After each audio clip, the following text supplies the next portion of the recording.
Sahabat Nusantara mengaji, para pecinta tafsir Al-Quran dimanapun Anda berada. Kembali dalam mengaji Tafsirul Jalalain. InsyaAllah kita akan mulai membaca, melanjutkan suratul Baqarah dimulai dari ayat 30. A'udzubillahi minasyaitonirrajim. Wa idh qala rabbuka lil malaikati inni ja'ilun fil ardi khalifah.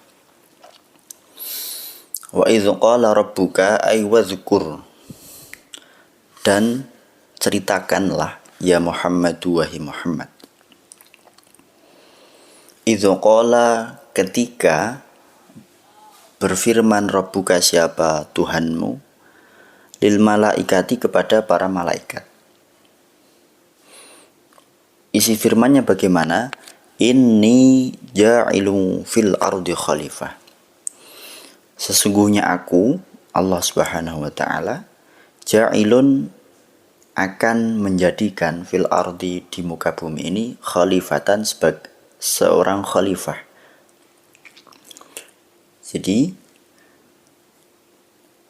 As-Suyuti di dalam tafsir kali ini memaknai iz itu sebagai dzaraf zaman yang mustaqbal, yakni yang akan datang.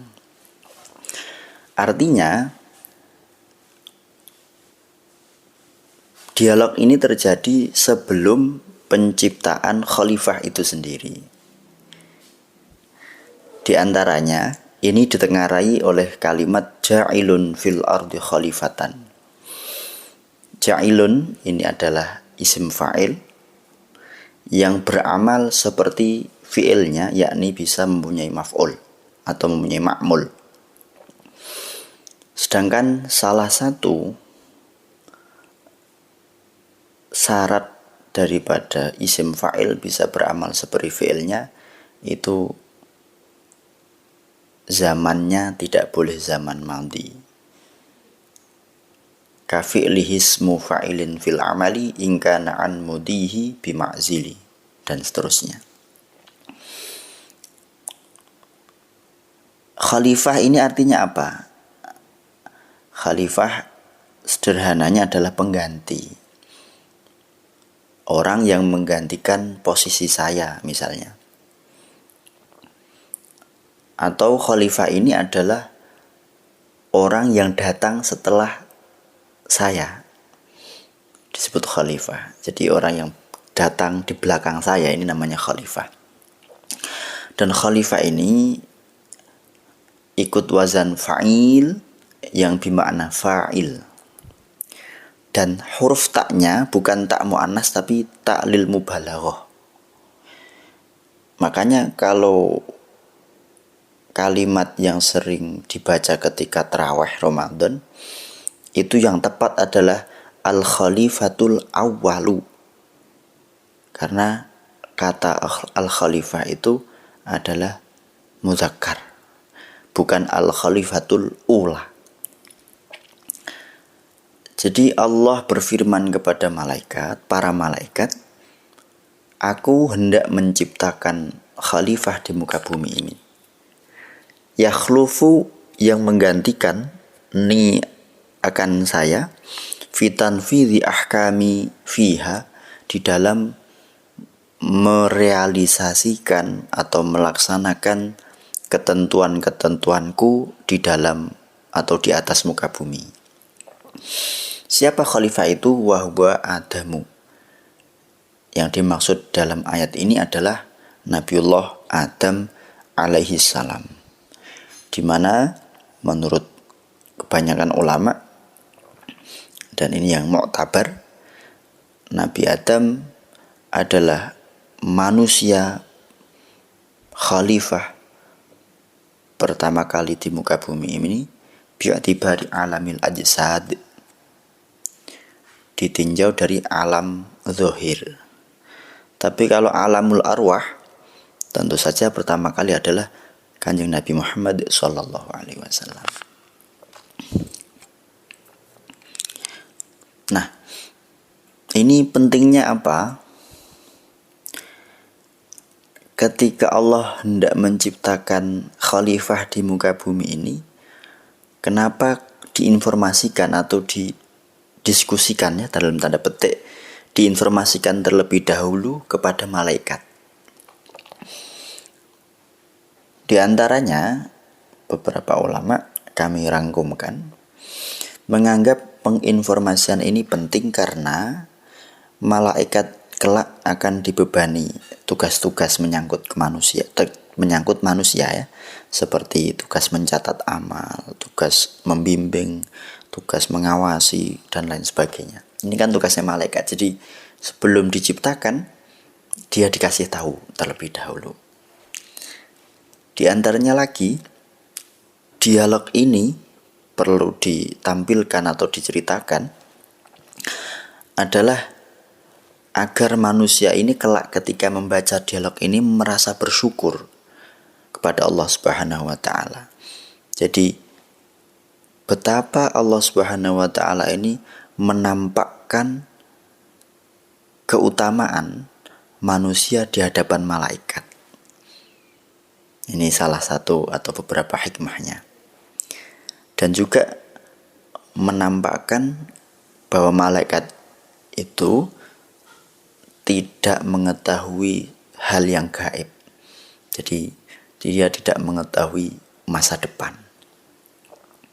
Makanya qalu ataj'alu fiha may yufsidu fiha. Mereka kemudian berkata, qalu ataj'alu fiha, apakah engkau menjadikan di muka bumi ini man yufsidu fiha, makhluk yang membuat kerusakan di muka bumi ini, bil ma'asi, dengan beraneka ragam maksiat, wa yasfiku dima'a, dan mengalirkan darah, ay yarfa'uha bil qatli, yakni menghilangkan darah dengan cara membunuh.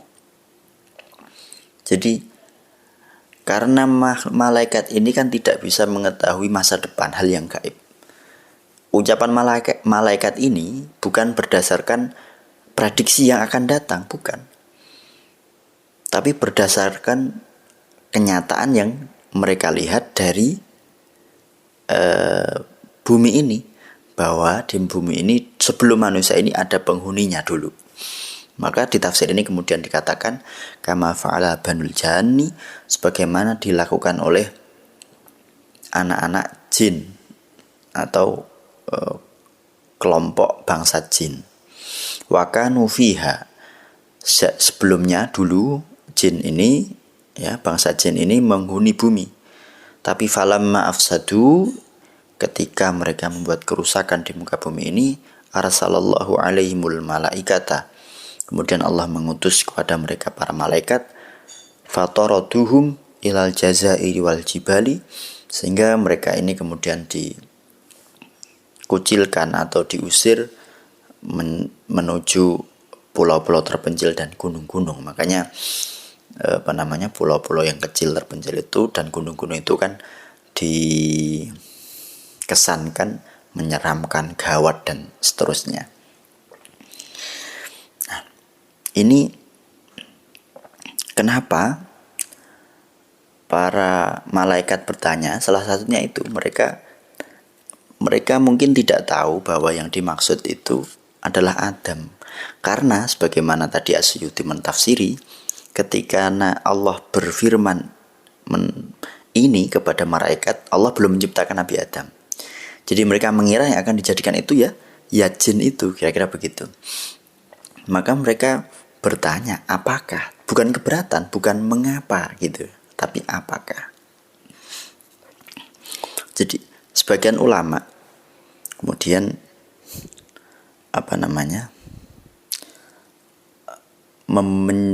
menjelaskan kenapa manusia ini layak dijadikan khalifah di muka bumi ini. Padahal kan sebagaimana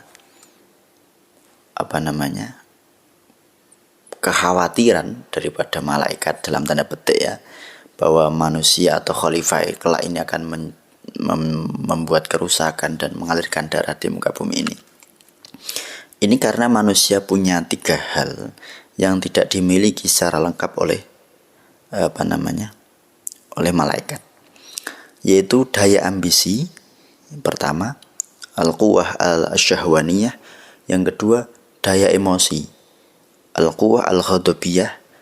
Nah, di mana kedua ini jika tidak disertai dan dihiasi dengan daya yang ketiga, bisa membuat kerusakan yang luar biasa. Dan yang terpenting adalah yang ketiga, yaitu al-quwah al-aqliyah, adalah daya berpikir atau daya akal.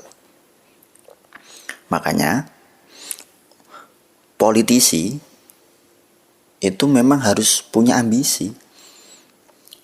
Kalau dia nggak punya ambisi, dia nggak bisa membuat plan langkah-langkahnya, atau dia tidak ingin berkarir, itu tidak akan sukses. Yang kedua juga punya emosi. Dari daya emosi ini menjadikan dia itu loyal terhadap partai, terhadap organisasi dan lain sebagainya.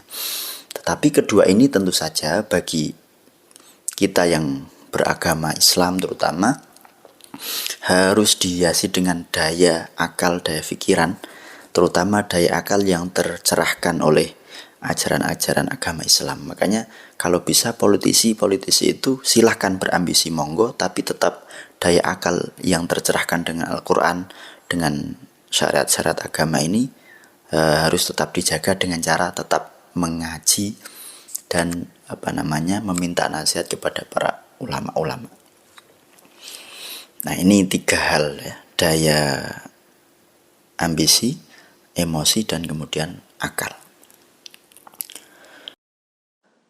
Demikian ngaji tafsir Jalalain kali ini. Semoga bermanfaat dan insya Allah akan kita lanjutkan pada kesempatan berikutnya. Wallahul muwaffiq ila aqwamit thoriq. Wassalamualaikum warahmatullahi wabarakatuh.